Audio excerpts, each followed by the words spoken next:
Hello, and welcome back to the Genesis Birthing and Living, Listening to Black Women web series. I am Shayla Brown, your host, doula, educator, advocate, mother of five, wife of one, and I have with me Miss Starborn, and she's gonna tell us who she is, where she's from, and why she's decided or agreed to join us today. Hey y'all, I'm Starborn. I'm originally from Columbia, Mississippi. That's down South Mississippi, but I've been in Starkville for 5 years. I moved here because I got married and my husband was here, and so I've been here 5 years. I have 4 children and one husband, and that's it. Yeah. Okay, all right. Well, Star, I saw you on Instagram. This is where I meet a lot of moms, and I think we found out that we had the same midwife. So Mhm. I had Tony Hill was my midwife for my first baby when I had him here in Columbus, and I think she was your midwife for which baby? My last baby, my fourth baby. Okay. So you had 4 babies. Okay, cool. Yeah. All right. So your form, I read through it, and wow. Okay, we're just gonna go through this. Okay. Okay. So I'm gonna start with asking why you want to tell your birth story. Uh, I'll let you go ahead and tell that part. Okay. Yeah, I love sharing my birth story, and I want to tell my birth story because I've had three very different, unique stories, Okay. and I just want to share them with other moms who may, need some encouragement or think that, oh, I've had a birth this way and I'm not able to birth this way, or vice versa. And I just love like letting moms know that, hey, just because it happened one way, it doesn't have to always be like that. So. Okay. So speak to that a little bit more. What is your personal experience with your different birth experiences, and what do you mean when you say one birth doesn't have to inform the next birth? Okay. So my first birth, my first baby, got pregnant when I was 18 years old. I Okay. gave birth to her when I was 19. So it was I wasn't educated on birth. I knew my mom has 6 children, so I've been very heavily involved with her being pregnant, and I was in the room for her last um, two births, my little sisters. And so I knew about birth, but I hadn't educated myself. So I went into labor, and well, actually my water started trickling. It didn't fully break. So I went to the hospital, they did the little swab, and um, I was leaking amniotic fluid. So they started inducing my labor. I Okay. was Wow. Yeah. So just right off the bat, I was induced with my first baby, and I was trying to be like my mom. My mom never had it. She had an epidural with me, but she didn't have an epidural with any of her other children. And I wanted to be like that, so I didn't get an epidural. I was like, no, want to have her naturally. I did get Stadol. Okay. So um, I got the Stadol. I was in labor. Contractions were coming from the Pitocin. They were like absolutely crazy. I Okay. had I had a room full of people. My whole family was there. My boyfriend at the time, his mom, my best friend, my grandmother. So it was people everywhere. I'm in labor having these crazy contractions, trying not to get an epidural, and I got a room full of people just they were watching a football game, actually, national championship football game. Wow. So yeah. So I was in labor for a while, and I wasn't progressing. I got to 4 centimeters and nothing else. And so I had to have a C-section with my first baby. So not what I wanted, not what, I expected, but I didn't know. So I had a C-section with her. And Okay. so when I got pregnant the second time with my twins, I knew I had been educating myself. I'd been, reading, I've been looking at videos and following doulas and midwives and just educating myself. And I knew I wanted to have a different birth with my twins. And that was your second birth, you said. That was my second. Yes, the twins were my second. My second. Okay. Okay. So how did that one go? It went really good, actually. So when I found out I was pregnant with him, like I said, I knew what I wanted. I knew I wanted to have a VBAC. My doctor, who was in Hattiesburg, who delivered my first baby, he had told me right off the bat, once you have a C-section, you're going to always have to have another C-section. And I didn't know any better. I thought that was law. But when I started educating myself, I found out there was this huge community of women who had VBACs, and and so I was like, yes, that's what I want. I want to have a VBAC. I don't care if I'm having twins. I don't care if I was having triplets. This is what I want to do. And so I just started researching, and I got the book Supernatural Childbirth, and there was those confessions in the back of the book, and I did my confessions every single day. I did a Bradley class, and I followed the Bradley pregnancy diet, the Brewer diet, got a lot of protein, and I had a really great birth with them. I carried them 39 weeks and 3 days, and I went into the hospital. Well, let me back up a little bit. I I told my doctor here in Starkville, I told her I wanted to have a VBAC, and she was like, okay. She was on board with it. Even though I was having twins, she was on board with it. So that played a really big role in the process for my second birth, my second and third. So I went into the hospital 39 weeks and 3 days. I was not in active labor when I went in. So did a few things. They let me walk around and everything, and ended up breaking my water. After they broke my water, my labor started progressing. And so it got to the point where it kind of stalled out. And if I would have, they were talking about having a C-section. And I was like, no, I'm not having a C-section. So my doctor recommended I get an epidural. I didn't want to do it.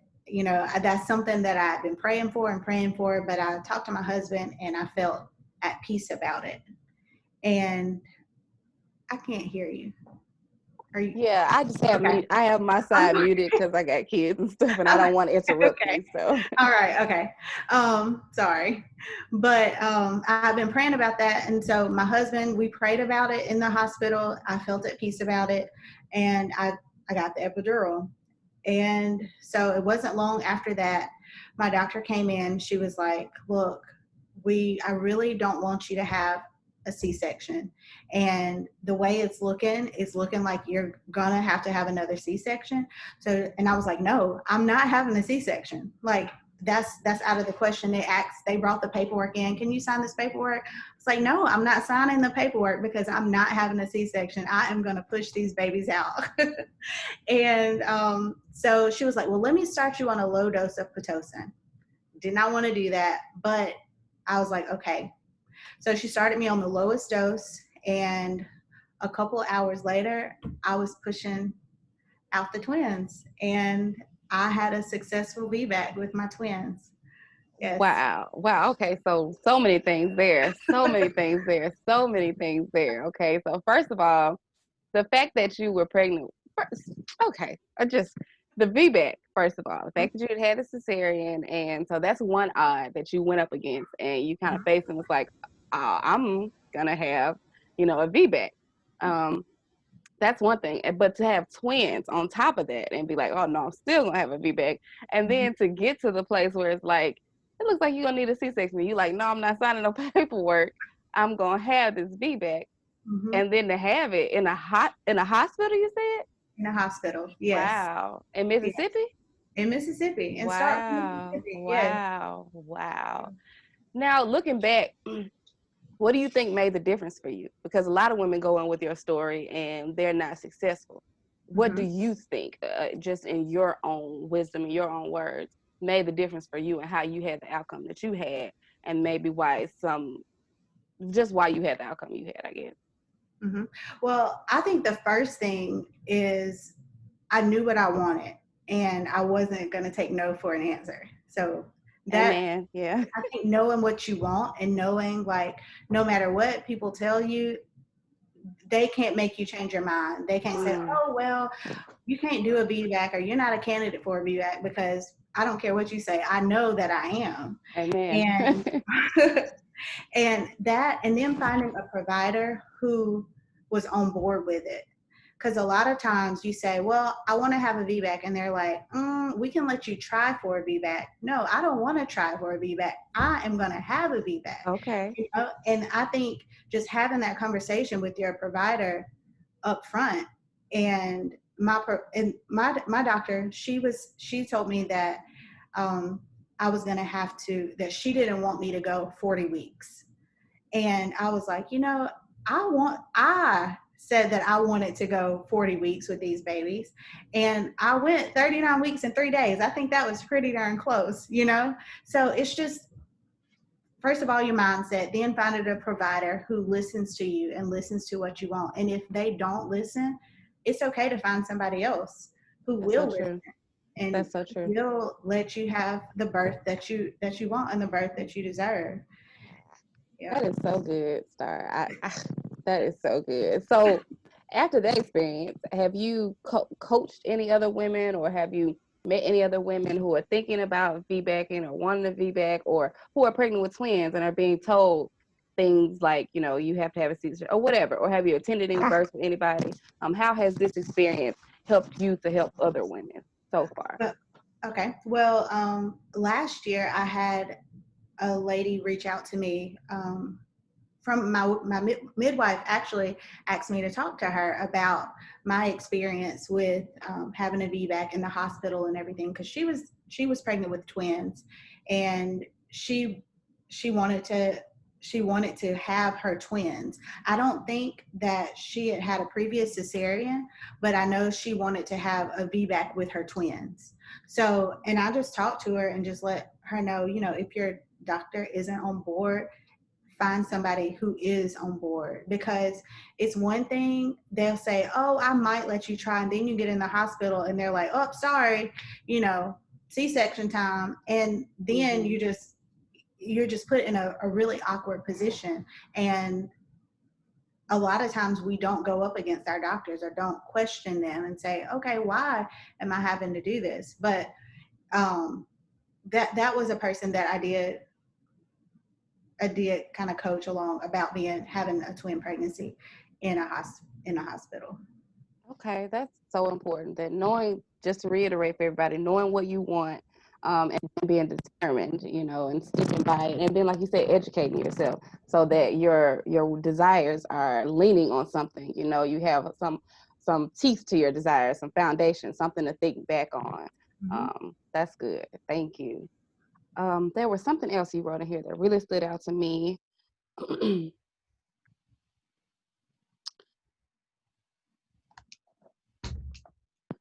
Okay, so let me let you just move on to your third birth. How did that go? And how did you, just you tell us about that.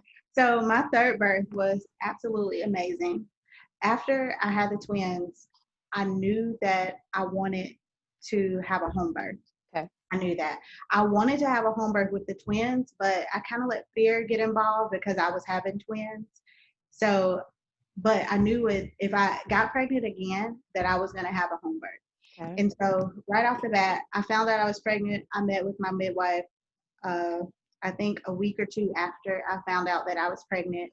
We did our initial consultation, my husband and I was like, yes, okay, let's get this started. So okay. I met with my midwife, and I also met with my OB from my previous birth. Okay. And I just told, I did that because, number one, my insurance pays for prenatal visits. And so I was able to get my ultrasounds and everything at the doctor's office, blood work, and then I would just send it over to my midwife. So that was a plus for that. And I also, I told my OBGYN that I was thinking about, I was thinking about having a home birth. And she told me, she was like, well, since you had a VBAC, I can't say, yes, have a home birth, because, I can't say that. But she said, you VBAC twins, so, So I was like, okay, cool. But after that conversation, I never told her that I was having a home birth. I never said that. Yeah. I told my sisters. I didn't tell my mom. I didn't tell my dad. None of our family knew. Just a very limited amount of people knew that I was having a home birth because I didn't want, everybody giving me their 2 cents about why I shouldn't do it. So I kept that to myself, went to my visits with Tony. She was amazing. And everything about my care with her was totally different from the hospital setting. It was so intimate and it was just amazing. I was like, Lord, I have been missing out. Yeah. I've been missing out. So it was great. I like I said, I still went to my OB and I didn't tell her anything different. So when I got to 39 weeks, she wanted to do the biophysical profile on the baby just to make sure everything was good. Still didn't mention anything about having a home birth, but baby was fine. So I went into labor with her. I was 40 weeks and 3 days, and my labor started. And I thought in my head, I was like, yes, this baby is going to come so fast. She is going to, oh, yes, she's going to be here before you know it. It's not going to be like the other ones. But I was in labor a very long time. But let me back up a little bit. So when they did I think they do the Group B strep test at 38 weeks or 37 weeks, something like that. I tested positive for Group B strep.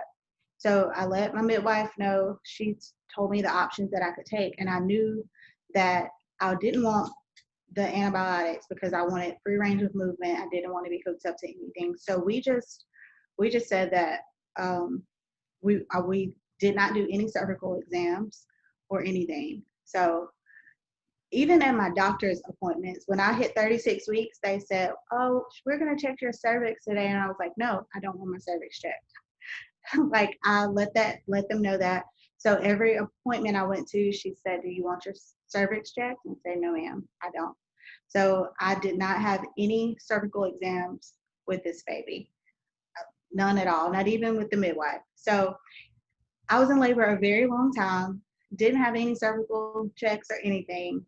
I, let's see, Tony came to my house on a Thursday about 10:30, Thursday night about 10:30 p.m.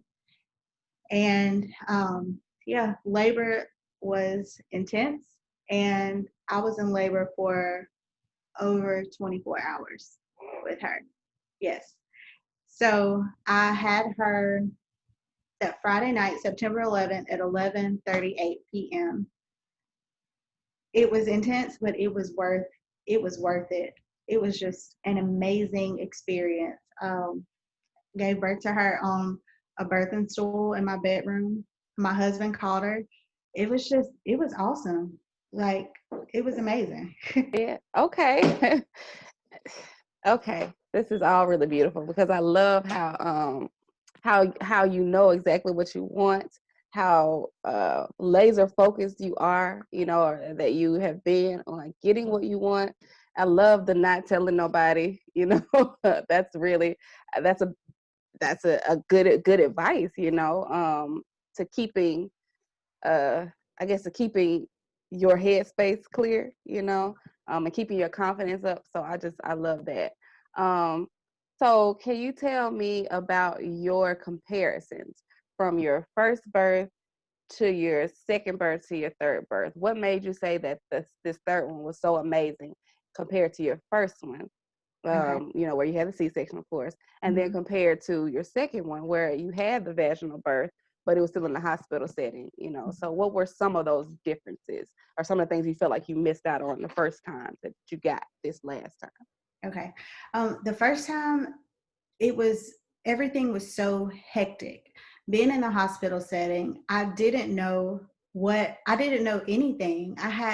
It was just so many people there. I wasn't able to labor freely. It was just, everything was chaotic in that first birth. It was chaos.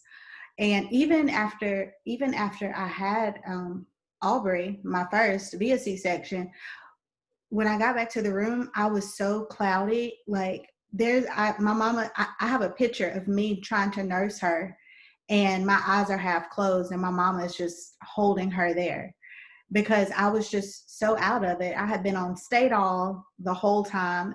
Then we had a spinal with the before the C-section. So my headspace was cloudy, very. I just wasn't there. Yeah.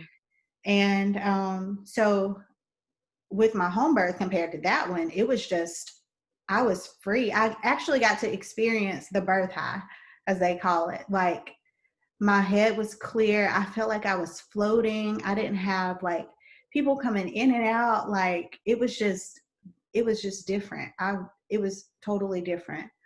For my second birth, yeah, I did have the VBAC. I did, but I had it in a hospital setting. It was just, I think having in the hospital setting, and there's nothing wrong with the hospital, but for me, I've lived like every situation really, and it was just the fact that you say, no, I don't want Pitocin. Okay. I don't want Pitocin. It's written in my birth plan, no Pitocin. But from the very beginning, my doctor wasn't on call when I got there. There was another doctor on call. But from the very beginning, they were like, are you sure you don't want Pitocin? Are you positive you don't want Pitocin? You sure you don't want an epidural? So I've told you, I don't want that. But yet it's still like, it's constant pressure. It's constant pressure. So I feel like if I wasn't so headstrong and if I didn't know what I wanted, it's so easy to say, okay, yeah, go ahead and give me the epidural, even though it's not what I wanted. Compared to a home birth setting, you don't have the option for an epidural, and whatever you want, your midwives and the assistants, they do what you want. If you don't want to be bothered, they don't bother you. If you don't want cervical exams, they don't say, well, do you think you need to get your cervix checked? It's no bother.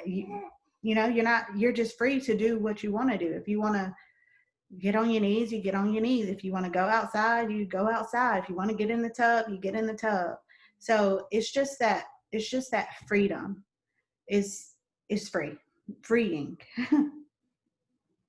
Okay, that's a great word to come out of a Black woman's mouth, right? Freedom, Yes. and I think that you hit the nail on the head, the freedom, So, in your opinion, based on, I don't know how much you know about the stats of Black women in birthing, the conditions of Black women in birthing, the experiences of Black women in birthing, but you say your family has had a history of very traumatic births. So can you talk about the importance of that freedom for Black women specifically, as far as from your observations or your opinion about that? Yeah, I believe that having freedom in birth is so important because so many times we as Black women are like put into this box, and we're not supposed to pop out of that box, or we're not supposed to question things, or we're just supposed to listen and do as they say do. When it comes to pretty much everything, they don't want to hear our opinions. If we spit some knowledge, they're like, oh, well, is that backed by where you do your research, And that's not at all. Black women research, and Black women know what they want. And I felt like when I dug into the power that I had, I was able to like accomplish so many things when it came to my birth and how I birthed my baby. So yes, that freedom is so important, and it's so important to just dig into it and just let it out, because it's right, especially now that so many Black women have been dying in childbirth. Black women have been just been left out to dry when it comes to us and how we birth our babies. But now that it's coming to the light so much, it's time, and we just don't have to sit there and listen to what people think they know, or what people think they know about us and our bodies. We have a freedom that we can tap into and get it done how we want to get it done. That's so good. That's so good. That's true. So let me make sure you said that you kind of spoke to the pressure in the hospital setting of having people constantly coming in and suggesting the things that you made clear that you didn't want to happen. Um, what do you, because birth is very delicate, and you could probably attest to this.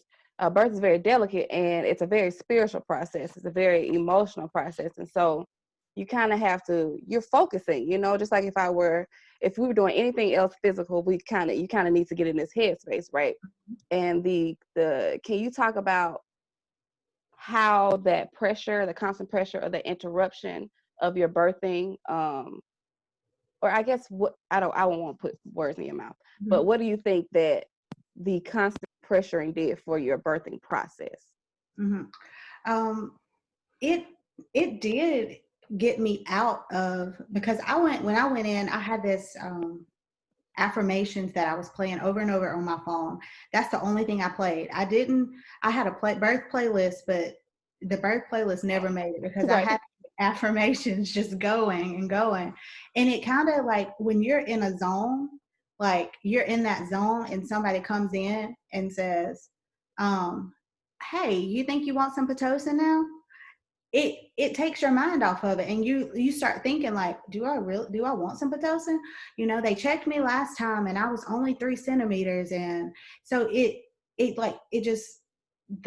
takes you from your zone, and it starts putting negativity and doubt in your head. And I think for a lot of women, that's what happens.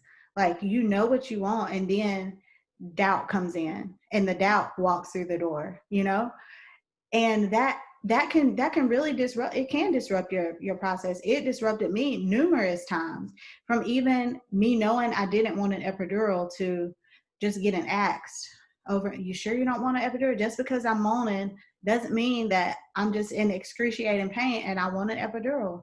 No, that's not. But when I did make that decision, I didn't want it, but I felt at peace about it, because I knew I didn't want a C-section. So if an epidural is going to keep me from getting a C-section, okay, let's do that. Yeah. But you just wanted to be your choice, though. Yes. Okay. Yes. Okay. I want to back up a little bit because I meant to ask. I wondered this personally when women have twins. What is that birthing process like compared to birthing a single baby? Oh, it was, well, see, with the twins, I had a C-section with my previous birth. So I had never experienced birthing one baby. But compared to Joy, it was pretty intense. I didn't feel anything, but it was just, one baby came out, and in the hospital they did an ultrasound to see. Well, let me back up a little bit. So with my twins, my baby A was head down, baby B was breech. So my doctor had told me, she said, as long as baby A is head down, you can have them vaginally. Wow. So yeah, so that was a big thing. So whenever I had Eli, they immediately did an ultrasound just to find positioning on baby B. And I don't know what kind of maneuver my doctor did. I have no clue, but I pushed baby B out. So I don't know if she went in and flipped her. I don't know if she birthed her breech. I probably should get my birth notes from that, because I really would like to know. I just never asked, but yeah. Okay, yeah, that would be great to know, just because when we're trying to prevent women from having C-sections, you have already dispelled at least 3 of the myths, that if you have a C-section, you have to have other C-sections. So that's one. If you have twins, you have to have a C-section. That's 2. If the baby was breached, oh my gosh, that would, that's another one. So all of those are reasons people are told they have to have C-sections, and you had all 3 of those things happen, and you didn't have a C-section. So this is great to hear. Yeah. coming from, somebody that's not a doula, and who had actual experience with it, Mhm. So, what were your husband's thoughts about all of this? What was his role in all of this? Just what did that teamwork look like? Mhm. Well, so with my first baby, my husband and I, we had never even met each other. So that was in the past. But with my twins, he knew from the jump. Like, I told him, look, I had a C-section with Aubrey. I don't want to have another C-section. And so he's a pastor. And so he was like, okay, so let's get into the word on this. Let's write it down and we're going to confess. Oh, You're going wow. to confess what you want in this birth. So I found the Supernatural Childbirth book and we just went through it together and we highlighted the confessions, typed them out. And he was with me 100%. Whatever I wanted in the hospital, he was right there, speaking the confessions over me, saying them with me, praying over me the entire time.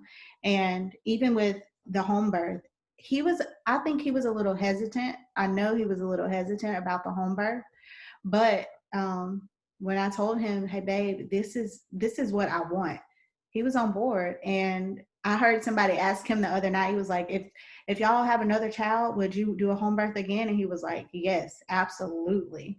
And so, and my husband, he was right there. He was rubbing my back, walking me around the garage, just whatever I needed. He was there. And I don't think prior to us being married, he had ever researched or done anything on like pregnancy or childbirth. But I know like now he probably, like, if he meets somebody, he's like, hey, you need to talk to my wife. You need to talk to my wife and she'll tell you some stuff, So I think he's an advocate too now. Wow, that's beautiful. We always need, dads to be advocates. So what were some of his hesitations and how did you guys work through those? He so my sister had a home birth last year in February, and she ended up transferring to the hospital, and she ended up having a C-section. And so that just kind of everybody was just kind of nervous about it, including my family. So that's one of the reasons I didn't tell anybody, because I didn't want my experience to be, compared to her experience. And it was scary. So I didn't want that. So, but he was just nervous from that whole experience. And I think there's just a mentality in our community that you have to have a baby in a hospital. And it's not, our ancestors did it. Like, they didn't have a hospital. Yeah.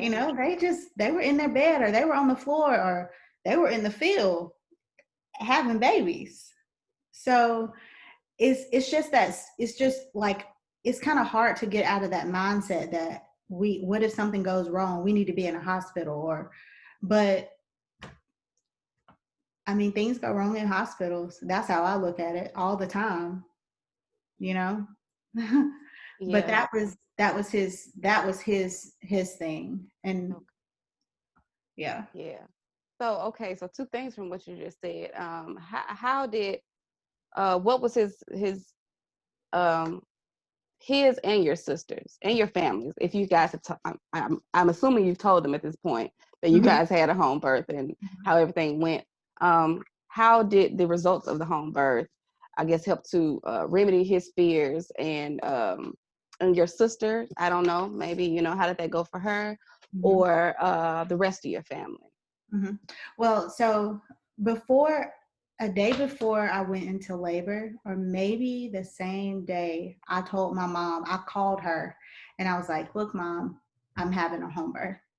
And she was like, okay, you know, and she was like, okay, well, I'll be praying for you and y'all just keep me posted.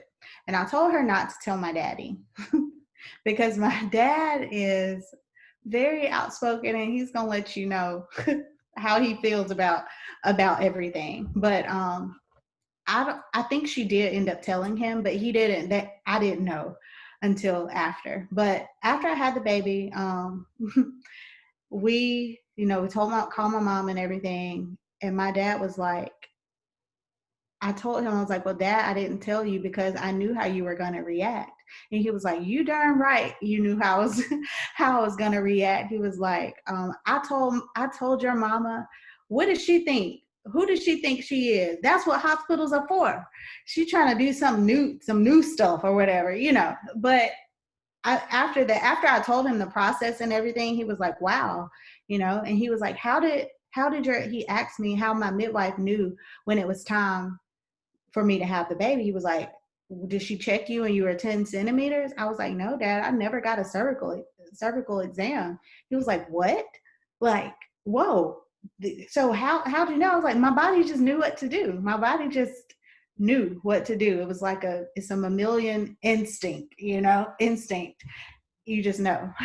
But everybody was really excited. My mother-in-law, it was really funny. So Tim was like, she was like, are y'all at the hospital? He was like, no, she had the baby at the house. She was like, at the house? He was like, yeah. She was like, on purpose? And he was like, yeah. She was like, did the doctor come to the house? He was like, no, Mama, we had a midwife to come. And so everybody's good. She never really asked me about it afterwards though. So I never talked to her about my home birth experience. But everybody was good. I think my sister, she was really happy for me and that I actually had a home birth, So there's just, when you don't have the birth that you want or that you plan, it takes some time to get over that,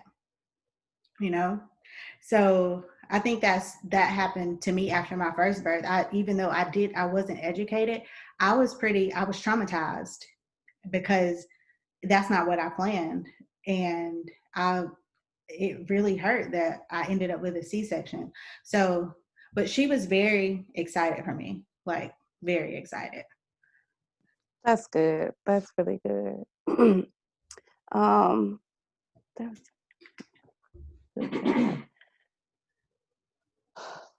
Let me pull out this. Oh, that's what I was gonna ask. Okay, you are the, let's see, third person I think I've interviewed who has brought up the book Supernatural Childbirth.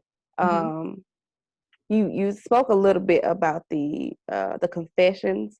Can you tell us what that is, what you mean by confessions, and what some of them were, and what other parts of that book were really helpful for you?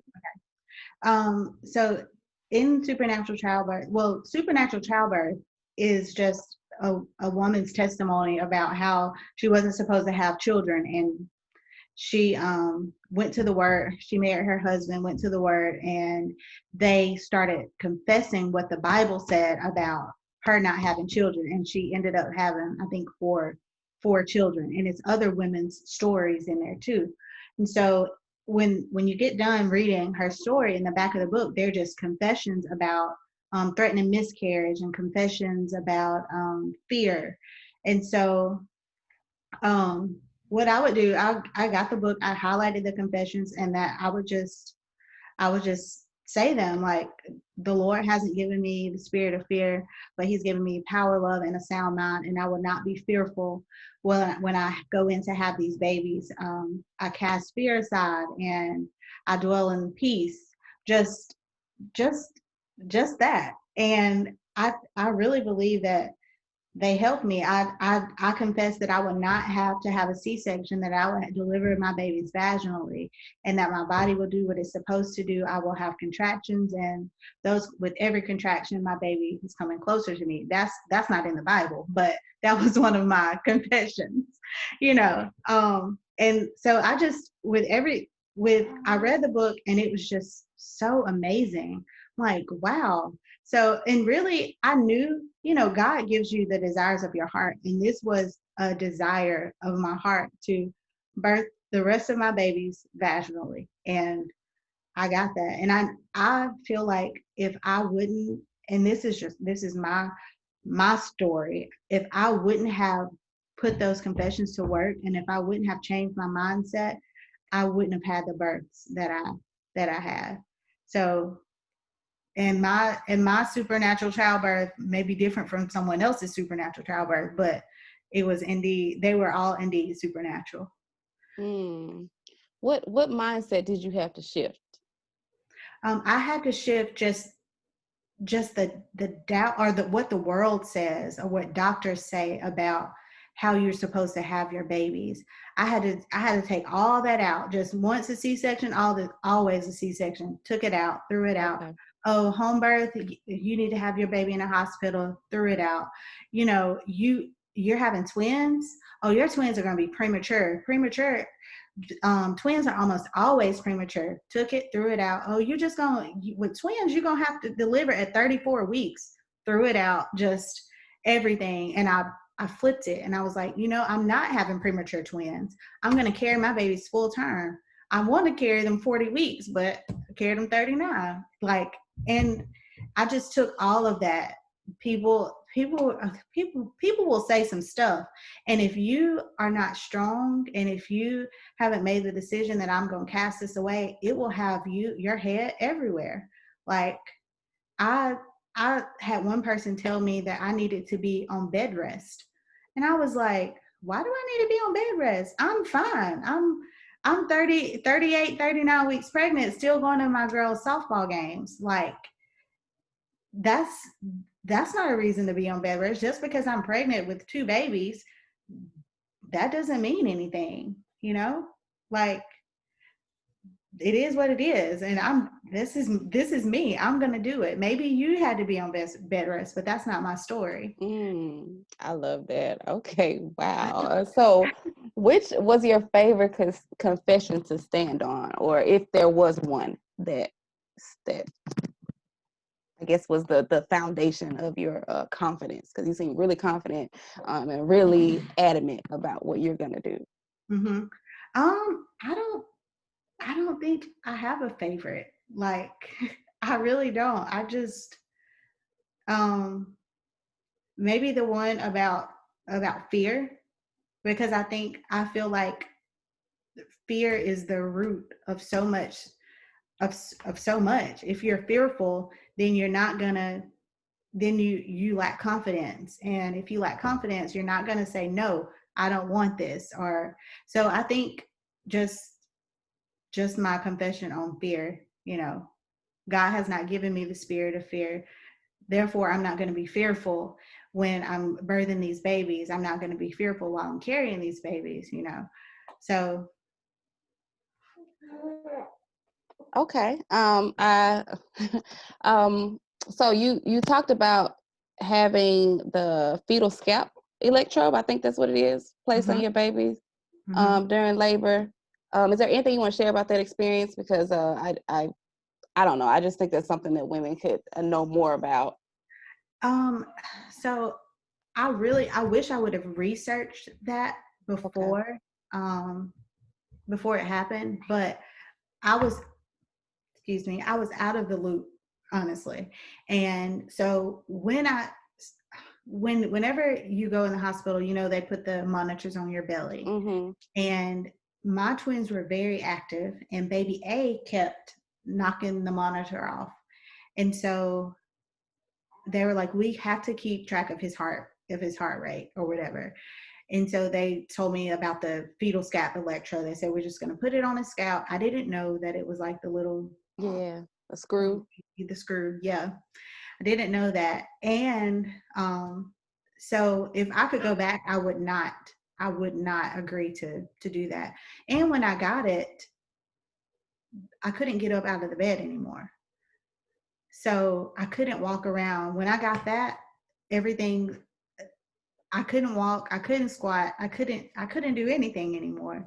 And so, yeah, I wish I would have researched that more and asked, like, hey, is there an option to this? Can y'all bring out the Doppler and like check his heart rate that way? So Mm-hmm. That's, yeah. Okay, but you bring up a good point. You know, if they can't do the monitor, the one that's strapped onto you, you can Mhm. ask for the Doppler. So Yeah. that's And I good to know. wish I would have known that, but because that's what the midwives do. Mm, That's how they check. That's how they check yeah, them out, right? You know, they just yeah, use the Doppler. So yeah, there's a way. I think there's a way around everything. yeah, yeah. Yeah. Okay. Well, thank you, Star. This has been amazing. Your testimony has been amazing. Your attitude about everything has been amazing. Your tenacity, your audacity. I love all of that because you're not a. I mean, are you a doula? Actually, I am. Okay. I've only so in 2019 I did the Dona class. Okay. So, but then COVID hit, and so I've only attended one birth, Okay. and but I still call myself a doula, even though Yeah. I've only attended one birth. But No. that's on my list. I want to really operate in that area Okay. because, but yeah. Okay, well, I mean, you just got certified in 2019. You've been a doula. I mean, doing the research, advocating for yourself, that's doula work. So I just love that, everyday woman decided what she wanted for her birth and then did the work, did the research of getting that. So after you trained as a doula, I'm sorry, I didn't know that. Oh, after you that's trained, yeah, after you trained as a doula, was there anything, did you get a further insight or did you feel like, do you feel like, how did having the experience you had inform, mhm. your training as a doula, if that makes sense? um it really Or it enhance it, really I guess.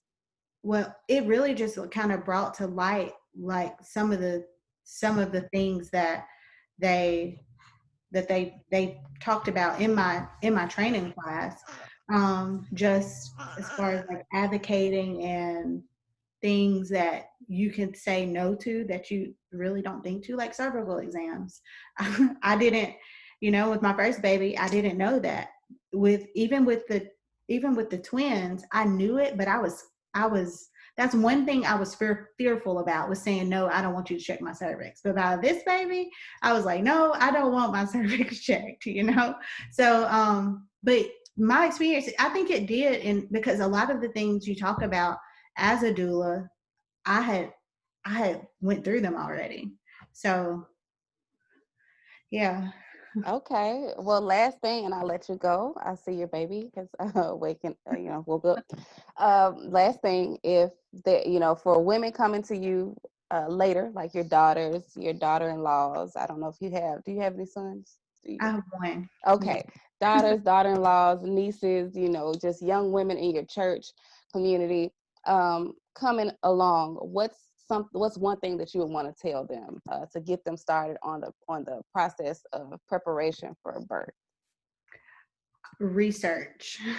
Research, and find you someone that you can confide in and you can talk to, who has had a birth that you want, who has had the experience you want, not somebody who just went in and it's like, whatever y'all want to do, just do it, or not. You have to find you somebody who has gone through it, and that you can get advice from.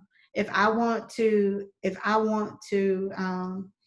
lose 50 pounds, I'm not going to go to, somebody who is not even concerned about their health to get advice from. I'm going to find somebody who has who has been through it, who has lost the 50 pounds, and who works out and eats right.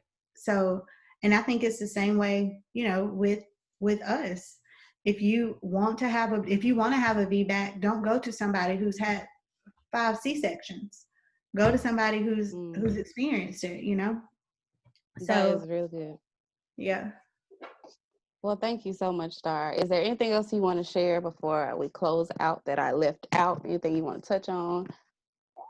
Oh no, you've been great. Okay. I'm excited to share my stories with you. Like, so Yeah. excited. Yeah. This is great. I love it. I already see the blog post that's gonna go with it. I see how it's really, really, really, really gonna help so many women. And I really appreciate you. I just, out the blue asked you if you want to do this and you said yes. So thank you for agreeing. Thank you for your time. I know it's valuable when you have children and family and all of that stuff. So thank you. Oh, thank Um, you. and in closing, is there anywhere we can find you? I know you said you trained as a doula. Do you have a website or anything, or a social media page or anything like that that you're operating out of right now? No, I Okay. don't. And Okay. like I said, that's on my to-do list. Okay. I've actually been kind of fearful in stepping out and doing that. Like, you know how sometimes you think, well, even though I know this, I'm just kind of not enough. Like, Yeah. and so Yeah. I think actually this has really given me the push. This interview has given me the push that I need, because I know what I'm supposed to be doing. I just hadn't had Yeah. that push. But Yeah. thank you. Yeah, Thank you you're so much. welcome. You're welcome. That's what this is all about, is authenticating us as our as experts in our, in our communities and outside of our communities, on our issues, and I really want to highlight that, like you said, Black women we know what we're talking about, Mm-hmm. especially when we're talking about ourselves and talking about our Yes. bodies and talking about, our experiences. So Mm-hmm. thank you for saying that. This is the exact point. So yeah. I enjoyed talking with you, I enjoyed everybody. talking to you too. I hope everybody listening enjoyed this as much as we did. Um, yeah, and until next time, I guess I'll see you guys around. Like, Okay. share, subscribe. Um, Thank you again, Star, for your time. You're welcome. See ya. Bye.